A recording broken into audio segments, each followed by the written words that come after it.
Hello friends, আসসালামু আলাইকুম। Munni craft and delicious recipe চ্যানেলের পক্ষ থেকে আপনাদেরকে আবারও স্বাগতম। চলে আসছি নতুন একটা রেসিপি নিয়ে, চলেন দেখিয়ে দিচ্ছি।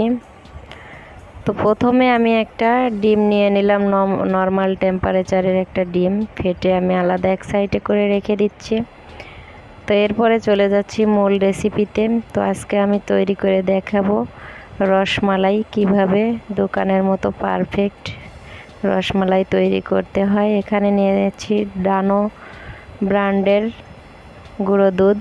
তো এটা আমি কেচির সাহায্যে কেটে নিচ্ছি। প্যাকেটটা কেটে আমি 1 কাপ পরিমাণ দুধ দিয়ে দিচ্ছি একটা মিক্সিং বলে।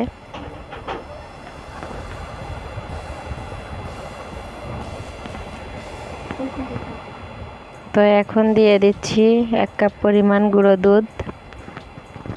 এর সাথে দিয়ে দিচ্ছি হাফ চা চামচেরও কম বেকিং পাউডার। এখানে দিয়ে দিচ্ছি হাফ চা চামচ ঘি বা বাটারও নিতে পারেন। এটা আমি হাতের সাহায্যে সুন্দরভাবে মেখে নিব। সব কিছু উপকরণ সুন্দরভাবে মেখে নিচ্ছি।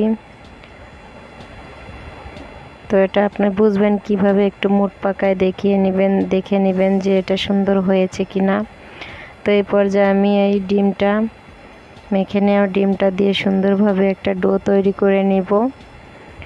তো ডোটা আমার তৈরি হবে আস্তে আস্তে করে আমি করে নিচ্ছি, একবারে ডিমটা দিচ্ছি না, কারণ কম বেশি হতে পারে। তো ডোটা যদি একটু নরম হয় ভয়ের কিছু নাই, কিছুক্ষণ একটু রেস্টে রেখে দিলেই সেট হয়ে যাবে সুন্দর। তো দেখেন এরকম হয়েছে। তো এই পর্যায়ে আমি একটু সময় রেখে দিব। তো দেখেন আমার ডোটা সেট হয়ে গেছে। আপনি হাতে একটু ঘি মেখে নিয়ে সুন্দরভাবে আলতো হাতে আপনি লম্বা বা গোল শেপ করে রসমালাইগুলো তৈরি করে নিতে পারবেন। তো আমি একটু লম্বা শেপ করে নিচ্ছি। তো দেখেন আমি এভাবে সম্পূর্ণ রসমালাইগুলো তৈরি করে নেব। তো এটা খেতে খুবই মজাদার। দোকানের থেকে কিনে খাই তার থেকে কোনো অংশে কম হবে না ইনশাল্লাহ বাসাতে ট্রাই করলে। তো দেখেন আমার রসমালাইগুলো তৈরি হয়ে গিয়েছে। এখন আমি চলে যাচ্ছি আরেক পর্বে। এখানে আমি 1 লিটার পরিমাণ লিকুইড দুধ নিয়েছি, সাথে আর 1 কাপ পরিমাণ পানি দিয়ে দিচ্ছি। তো আমার দুধটা বলক আসলেই আমি চিনি ইউজ করতেছি। আপনারা বলতে পারেন লাল চিনিটা কেন ইউজ করি। লাল চিনিটা আসলে সব সময় মিষ্টি বেশি হয়, তাই আমি লাল চিনিটা ইউজ করি। এখানে দিয়ে দিলাম 3টা এলাচ, কিছুটা স্মেল বা ফ্লেভারের জন্য। তো এখন আমার দুধটা আমার বলক এসেছে। আমি এই পর্যায়ে রসমালাইগুলো দিয়ে দিচ্ছি। তো আপনি এটা প্যানের হাতল ধরে সুন্দরভাবে একটু নাড়াচাড়া করে দিবেন। কিছুক্ষণ পরে আপনি একটা চামচ বা হুইস্কিপ চামচ ব্যবহার করতে পারেন, সমস্যা হবে না। তো দেখেন একটু নেড়ে আমি ঢেকে দিচ্ছি। তো আমার মিষ্টিটা সুন্দরভাবে বলক আসবে। তো বলক আসতেই পারে।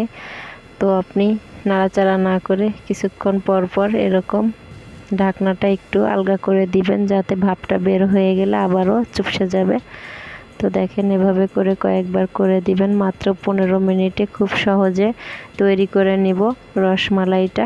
তো আমি দেখিয়ে দিচ্ছি, আমার সাথেই থাকুন। দেখেন আমার মিষ্টিটা কত সুন্দর ফুলেছে, কি সুন্দর পারফেক্ট একটা মিষ্টির শেপ বা সেন্ট বের হয়েছে। তো আশা করি আপনারা বাসাতে অবশ্যই ট্রাই করবেন। আমার ভিডিওটা যদি ভালো লাগে আপনারা আমার চ্যানেলটা সাবস্ক্রাইব করে নেবেন। যারা করেছেন তাদেরকে অসংখ্য ধন্যবাদ, যারা করেন নাই তারা দ্রুত করে নেবেন এবং বেল আইকনটি বাজিয়ে দিবেন। তো আমি যত নতুন ভিডিও আপলোড করব আপনাদের ওখানে আগে দেখতে পাবেন। তো দেখেন আমার মিষ্টিটা পারফেক্ট। এখন আমি মিষ্টিটা উঠিয়ে নিব। তো আমার যেই দুধটা থাকবে এই দুধটা আমি আবারও সুন্দরভাবে জাল করে নিব।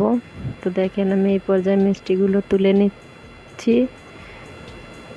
তারপরে আমি দুধটা আবারও কিছুটা গুঁড়ো দুধ এর ভিতরে দিয়ে আমি একটু আঠালো করে নিব, যেমন আমার রসমালাইর ভিতরে যে দুধটা থাকে।